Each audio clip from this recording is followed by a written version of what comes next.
even in nutrition, he's really good with the calories and with reading the labels. He's really good at that and he helps me with that. So pareho kaming sobrang enjoy na namin mag-workout and mag-gym. So yun, just living a healthier life. Naniniwala ka bang works out together, stays together? Of course, why not? Kanina parang maraming na-intriga dun sa sagot mo na parang what you and Katie had is beyond showbiz. Parang, is that a confirmation na kayo na ni Katie? No, not really. I guess I just want people to know na it's not fan service in any way. Well, there's nothing wrong naman with doing fan service. It comes with the job sometimes. But I'm very lucky kasi I think Katie and I have achieved peace. And I'm at peace sa life and all. So, kaya ako nasabi na what we have is more than for showbiz. Kasi even if we quit or we go our separate ways sa career, that doesn't mean na hindi na kami mag-uusap or anything. The bond is still there and will always be. Thanks, Alexa. Salamat! Thank you. Thank you po. Ang dami mong ginawa this year. You've done teleserye, tapos movie, and then PBB as a whole. So, kumusta yung pag-ano mo doon? Especially experience mo as a host. Ano?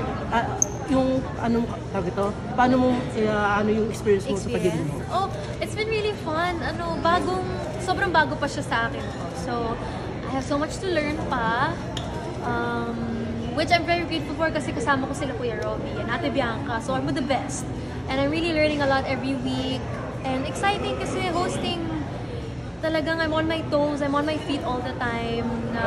Natututo akong makinig and to banter and to, know what to say on the spot. So it's really a fun experience. Pero syempre, mas, ang first love ko talaga will always be acting and singing.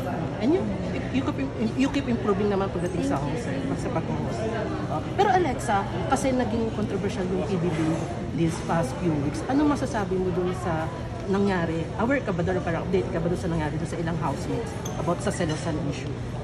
No, I'm sorry. Selosan? No, I'm about sorry. Piang and JM? No, I'm not sorry. Nakikita ko lang siya sometimes when I don't really read na po kasi online masyado. And when I'm there every Saturday, mas doon binibrief na lang ako ng mabilisan or recap. Or sometimes, madami rin, like I have other work commitments din kasi during the weekdays. So, hindi rin ako able na tumutok talaga. But I'm aware of some stuff, but not that sort. Pero since sa online show nyo, nagbabasa ka ng mga comments, paano mo inaano yung pag nakakabasa ka ng mga negative comment na masyadong I don't hurtful? read it. I don't read it. I don't think it's necessary to be read out loud. Thank you po. Thank you po.